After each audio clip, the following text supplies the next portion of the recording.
আজকের রেসিপি হলো দই ইলিশ। আশা করি আপনারা দই ইলিশ বা ইলিশ মাছের অনেক রেসিপি এর আগে ট্রাই করেছেন, কিন্তু একবার এই পদ্ধতিতে দই ইলিশটি বানিয়ে দেখুন।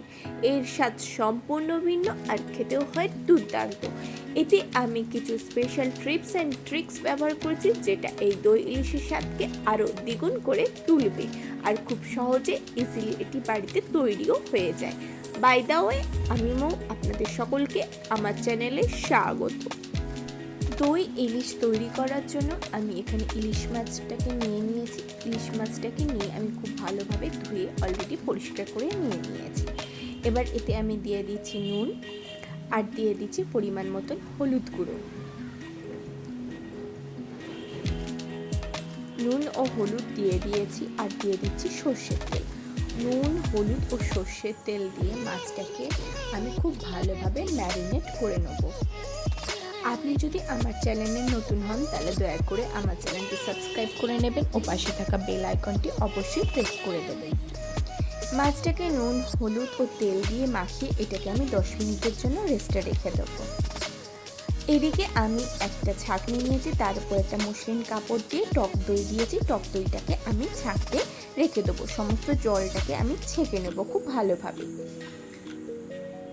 আমি এবার একটা বাটি নিয়েছি। যে টক দইটা আমি জল ঝরাতে দিয়েছিলাম, সেই টক দইটা আমি নিয়েছি। এবার এটাকে আমি খুব ভালোভাবে ফেটিয়ে নেব, যাতে কোনো লাম্পস না থাকে এবং খুব সুন্দর একটা ক্রিমি টেক্সচার চলে আসে। আপনাদের হ্যান্ড হুইস্কি থাকলে বা ব্লেন্ডার থাকলে সেটা দিয়ে করতে পারেন, নাহলে কাঁটা চামচ দিয়ে করলেও হবে। এবার এতে আমি দিয়ে দিচ্ছি 1 চামচ কালো সর্ষে বাটা আর দিয়ে দিচ্ছি 1 চামচ সাদা সর্ষে বাটা। আমি কালো সর্ষে ও সাদা সর্ষে 2 ধরনেরই সর্ষে ব্যবহার করেছি। আপনারা যে কোনো এক ধরনের সর্ষে ব্যবহার করতে পারেন। কালো সর্ষে ব্যবহার করলে কালো সর্ষের ফ্লেভার এবং ঝাঁঝটা খুব সুন্দর আসে।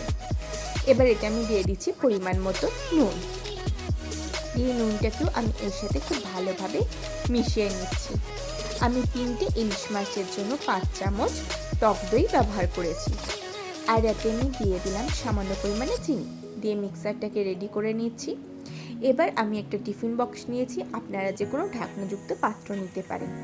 এবার যে ব্যাটারটা তৈরি করেছিলাম দইয়ের, সেটা কিছুটা এতে দেব, দিয়ে এটাতে ভালোভাবে তলায় কোট করে দেবো। দেখুন আমি খুব ভালোভাবে কোট করে দিচ্ছি। এবার ম্যারিনেট করা ইলিশ মাছটা এতে দিয়ে দেবো। প্রসঙ্গত বলে রাখি, মাছটাকে আপনার নুন হলুদ দিয়ে অবশ্যই 10 মিনিট রেস্টে রেখে দেবেন। এই রান্নায় আমরা যে মাছ মাখানোর সময় হলুদ ব্যবহার করছিলাম, সেই হলুদটাই শুধু ব্যবহার করব। এক্সট্রা কোনো হলুদ ব্যবহার করব না, আর কোনো গুঁড়ো লঙ্কা ব্যবহার করব না। ঝালের জন্য কাঁচা লঙ্কা ব্যবহার করব। যে যেরকম ঝাল খাবেন সেই রকম কাঁচা লঙ্কা ব্যবহার করবেন। এই দই ইলিশের সাথে কাঁচা লঙ্কার ফ্লেভারটা অসাধারণ সুন্দর আসে। এবার এক্সট্রা ব্যাটারটা আমি মাছের ওপর দিয়ে খুব ভালোভাবে স্প্রেড করে দিচ্ছি, আর ওপর থেকে আমি সর্ষের তেল দিয়ে দিচ্ছি। সর্ষের তেল দিয়ে দিয়েছি। এবার আমি কয়েকটা চেরা কাঁচা লঙ্কা এর ওপর দিয়ে দেবো। আপনারা যেরকম ঝাল খাবেন সেই অনুপাতে লঙ্কাটা ব্যবহার করবেন।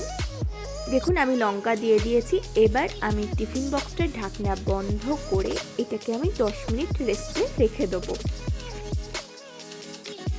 প্রসঙ্গত বলে রাখি, এটাকে ঢাকনা বন্ধ করে 10 মিনিট রেস্টে রাখলে এই মাছটা সর্ষে ও দইয়ের মধ্যে থাকলে ম্যারিনেশনটা খুব ভালো হবে এবং খুব সুন্দর একটা ফ্লেভার আসবে। এবার আমি একটা প্রেসার কুকার নিয়েছি, তাতে আমি সামান্য পরিমাণে জল দিয়েছি, দিয়ে প্রেসার কুকারের মধ্যে টিফিন বক্সটা দিচ্ছি, দিয়ে ঢাকনা বন্ধ করে দেবো। দিয়ে একদম লো ফ্লেমে আমি 3 থেকে 4টে সিটি দিয়ে দেবো। 3-4টে সিটি দেওয়া হয়ে গেছে, আমি ঢাকনা খুলে নিচ্ছি। দেখুন তৈরি হয়ে গেছে আজকের আমাদের অসাধারণ এবং দুর্দান্ত স্বাদের দই ইলিশ। দেখুন কত সহজে অল্প সময় এবং অল্প উপকরণে তৈরি হয়ে গেল আজকের আমাদের রেসিপি দই ইলিশ।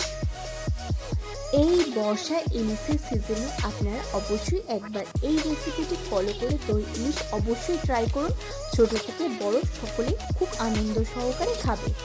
বর্ষার দিনে গরম গরম ভাতের সাথে এই দই ইলিশ থাকলে এক থালা ভাত নিমেষে শেষ হয়ে যাবে।